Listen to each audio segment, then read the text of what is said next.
You're listening to Tech in the Arts, the podcast series of the Arts Management and Technology Laboratory at Carnegie Mellon University. The goal of our podcast series is to exchange ideas, bring awareness, and stay on top of the trends. My name is Anuja Uppuluri, and I'm a graduating senior at Carnegie Mellon, where I've been studying information systems, artificial intelligence, and discrete math. And I'm Hannah Brainard, a graduating Master of Arts Management student at Carnegie Mellon, focused on the intersections of culture and climate. Today, we're talking about two very different threats to artists and their work, AI and climate change. Specifically, pre-training practices in AI models and support systems for climate adaptation and mitigation efforts. When these systems were created, they didn't plan for long-term sustainability, and now we're looking to policy to prevent further damage. First, I want to talk a little bit about these threats and their potential harm. Starting with you, Anuja, could you share a little bit more about how AI models are trained and how these might be a threat to artists? Sure, Hannah. So, modern foundation models like GPT-4, Claude, and Midjourney gain their capabilities from a resource-intensive process called pre-training. And during pre-training, these AI systems are exposed to enormous collections of data. So this could be like text from websites or like digitized books, billions of images, audio clips, source code, that kind of thing. And by predicting the next element in sequences trillions of times, they're internalizing statistical patterns, and that's enabling various applications without retraining the entire network. And obviously, since that's a sustainable kind of practice for training, it's what AI companies keep doing. But what people don't realize is that in pre-training, this often involves using artist work without knowledge or consent. In 2024, just recently, there was an investigation that revealed that transcripts from 871 crash course educational videos were included in AI training datasets without permission from Hank Green or his production company, like at all. He's talked about how it's just scummy, quote unquote, that he was never even asked. For another example, Margaret Atwood has also filed lawsuits against AI companies for using her writing without authorization. And in general, there's a huge and pretty fundamental disconnect between creators, who are the ones that are producing the content that is so valuable that AI companies are pre-training with it. And no matter how much good AI companies are doing, in the end, they are profiting from using content that is the work of other people in their systems.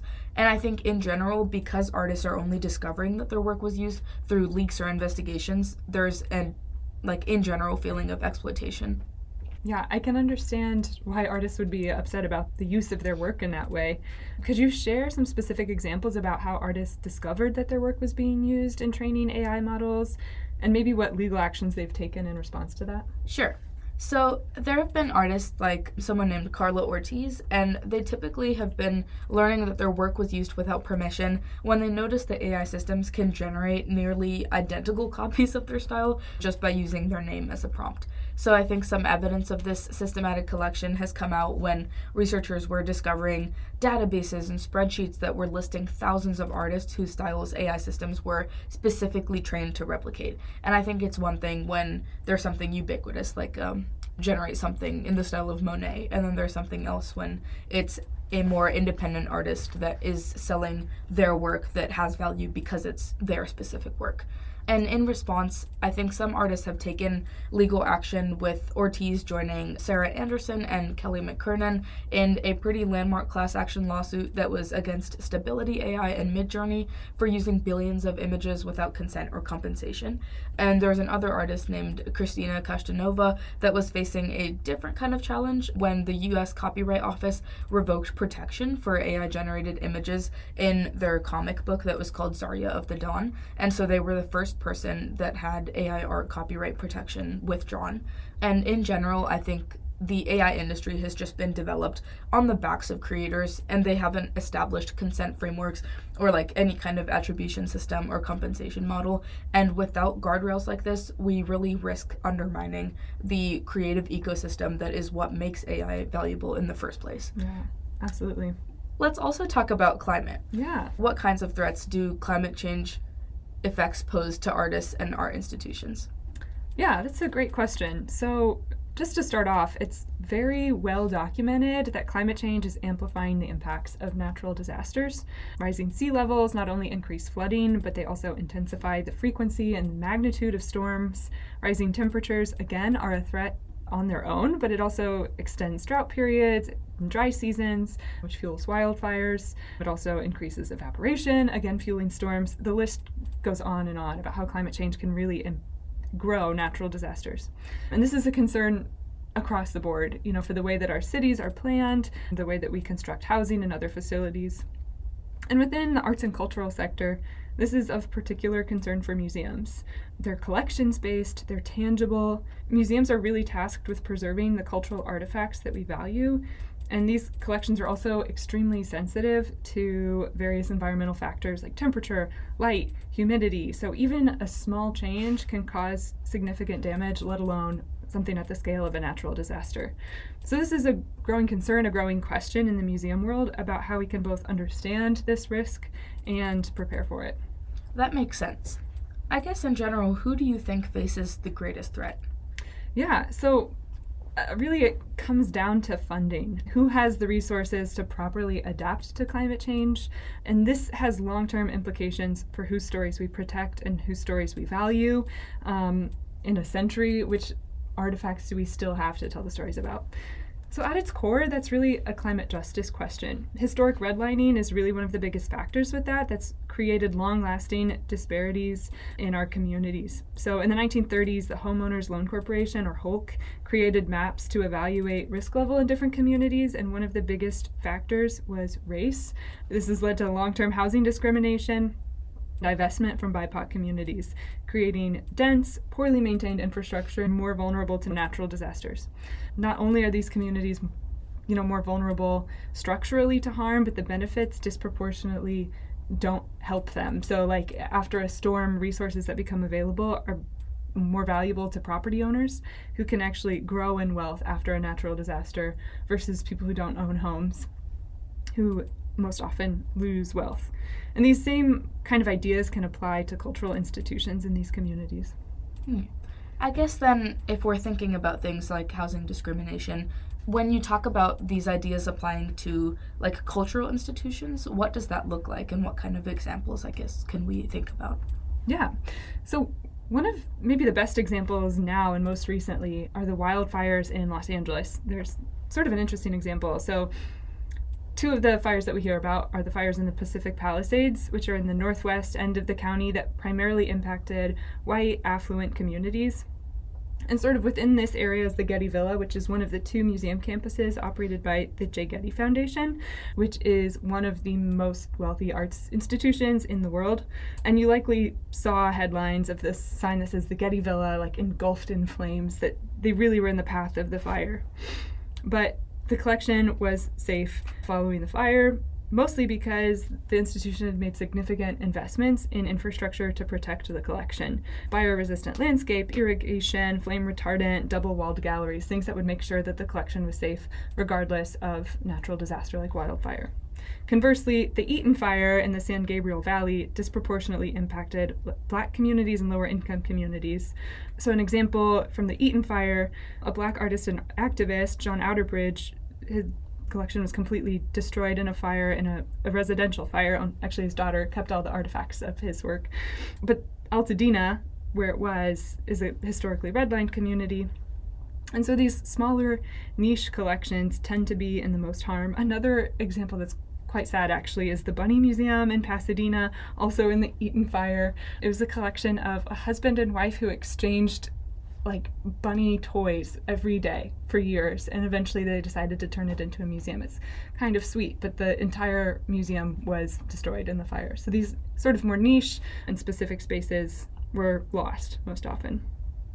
And the same kind of question applies to culturally specific museums. So that was really the focus of my recent research of how culturally specific museums might be affected disproportionately by natural disaster. And in Los Angeles specifically, it showed that while the threat of a natural disaster isn't substantially different, the social vulnerability level is. So culturally specific museums are most often located in more socially vulnerable communities that would be less resilient to an event like a natural disaster. So, all that said, I want to pivot back to you and talk a little bit more about this with AI. So, how are artists being disproportionately impacted maybe by this? Before we talk about that, do you know what happened to the husband and wife from the Bunny Museum? Oh, the husband and wife are okay, but the Okay. bunnies are unfortunately not. They did have actual live rabbits on site that were also safe. They were Okay. taken, but the toys and trinkets and things like that were lost. That's so sad.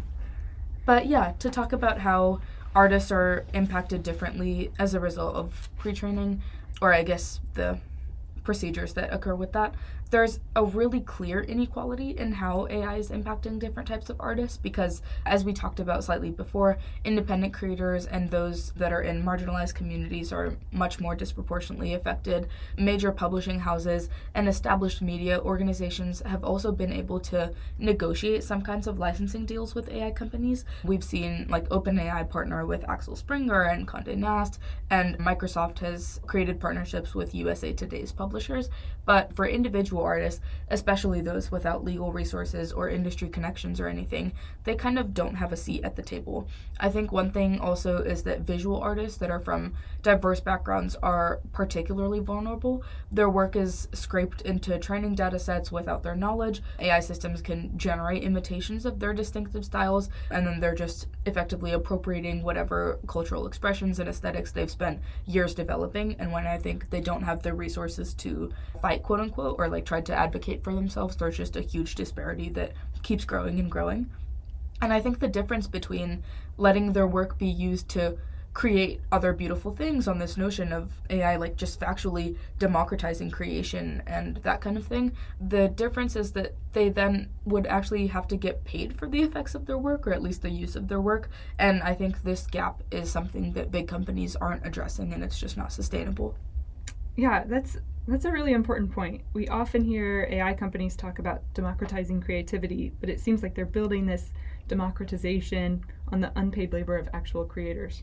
Yeah, and I think this also brings us back to the fact that both of the problems that we were talking about today, like climate vulnerability and appropriation in AI, they have some similar patterns of unsustainable systems that were just built without considering long-term impacts on creators or communities. And I think in terms of the AI industry, currently pre-training is like definitely necessary. It's just indispensable for AI advancement, and it's literally how these systems are developing capabilities like reasoning and creativity, and they need to, have information from which they can internalize patterns, and these massive data sets really help with that. But current implementation is just increasingly unsustainable from like legal and ethical and practical perspectives, and we just have to start revamping the system if there's any path forward, I feel like. Yeah. So how do we do it? How do we revamp the system? What are the solutions? And how can we build equity into these to address harm?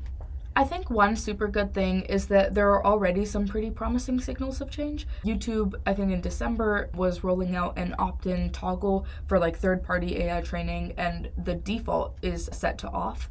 And media companies are negotiating some licensing deals with AI developers. I guess in terms of a framework, what I think are things that could make AI development more sustainable and equitable for creators is some kind of dynamic consent management system. And I think the biggest thing in this is that there has been a feeling of creators feeling like they're losing control over their work once it enters training data sets. So they need to have consent not be treated as like a one-time event, but something that envisions an interface where creators can grant or modify or revoke permissions as certain circumstances change. And I think another thing is a system of like robust heritage attribution, and I think these chains are things that can track data lineage throughout AI's life cycle. So this like quote-unquote crisis in data transparency is something that means creators often don't even know if their work was used, and proper attribution chains are something that would ensure that when an AI system learns from someone's work, that connection remains traceable and acknowledged. And of course, fair compensation mechanisms that are scaling to different contexts are important. Companies like Shutterstock have been pioneering approaches where contributors are receiving ongoing royalties when AI systems are trained on their work and when they're generating new content with that. And so that's kind of transforming the relationship from something like extraction to partnership. And I think that's, at the end of the day, what is most important.